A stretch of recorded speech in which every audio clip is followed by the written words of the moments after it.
بس معرفت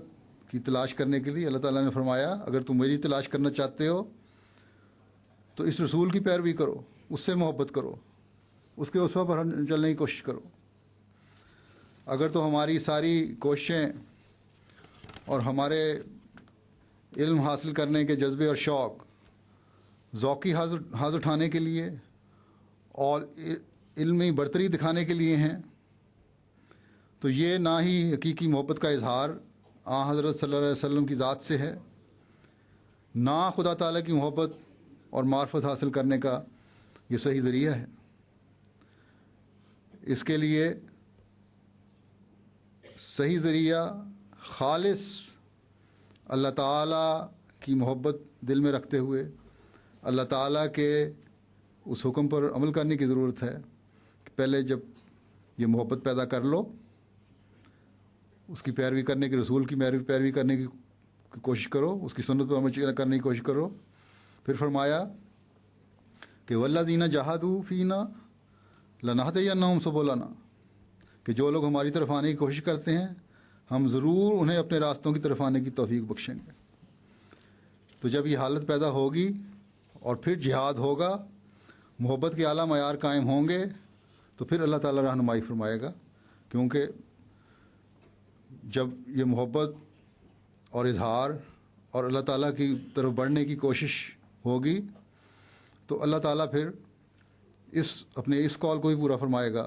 کہ وہ یدرک الابصار، کہ اور وہ ہے جو نظروں تک پہنچتا ہے، اور جب وہ خود پہنچتا ہے تو پھر معرفت بڑھتی ہے خدا تعالیٰ کی۔ بس یہ معرفت اور محبت رسول اور کوشش اور پھر حفظ مراتب اور علم کے لحاظ سے اس میں جتنا بھی کوئی ترقی ہوتی چلی جائے گی وہ پھر انسان کی بقا کا ذریعہ بنتی ہے۔ بس خدا تعالیٰ کی معرفت ایک جہاد ہے جس کے حصول کے لیے مسلسل کوشش کی ضرورت ہے۔ اللہ تعالیٰ کی معرفت کی پہچان کے راستے مختلف ہیں اور یہ ایک نہ ختم ہونے والا سلسلہ ہے۔ بس حضرت مسیح موعود علیہ الصلوۃ والسلام نے جو یہ فرمایا کہ معرفت میں ترقی پذیر ہو، اور ترقی پذیری اس وقت ہوگی جب ترقی کے حصول کے وسیع راستے ابھی سامنے نظر آ رہے ہوں گے۔ بس جب پڑھے لکھے اور علماء اس کے حصول کی کوشش کریں گے تو وہ آگے حضرت مسیح موعود علیہ الصلوۃ والسلام کے علم کلام کی روشنی میں مزید آگے پھیلانے کی کوشش بھی کرنے والے ہوں گے۔ اور جیسا کہ میں نے کہا، مثال دی تھی پہلے کہ زرخیز زمین کی طرح ہوں گے جو خود بھی پانی سے فائدہ اٹھاتی ہے اور دوسروں کو بھی فائدہ پہنچاتی ہے۔ جلسے کے ماحول میں علم و معرفت کے حصول کی کوششیں پھر ہر شامل ہونے والوں کو بھی ان کی استعدادوں کے مطابق معرفت الہی کو جذب کرنے والی بنیں گی۔ اللہ تعالیٰ کی ذات کا ادراک زیادہ ہوگا، اس پر ایمان پختہ ہوگا، اور حضرت صلی اللہ علیہ وسلم پر ایمان اور یقین اور آپ کی محبت میں مزید ترقی ہوگی۔ حضرت مسیح موعود علیہ الصلوۃ والسلام سے وفا کا تعلق مزید بڑھے گا۔ بس ہر شامل ہونے والے کو جو جلسے میں شامل ہوتا ہے، چاہے وہ علماء کے زمرے میں ہے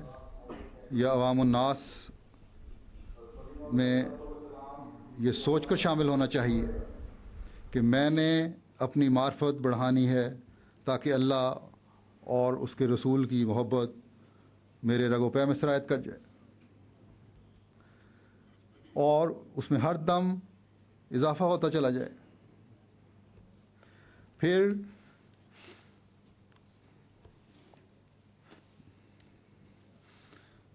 ہی ہم حقیقی مومن اور اس جلسے سے استفادہ کرنے والے کہلا سکتے ہیں۔ اللہ تعالیٰ کرے کہ ہم میں سے ہر ایک یہ نقطہ سمجھنے والا ہو۔ پھر ایک غرض آپ نے یہ بیان فرمائی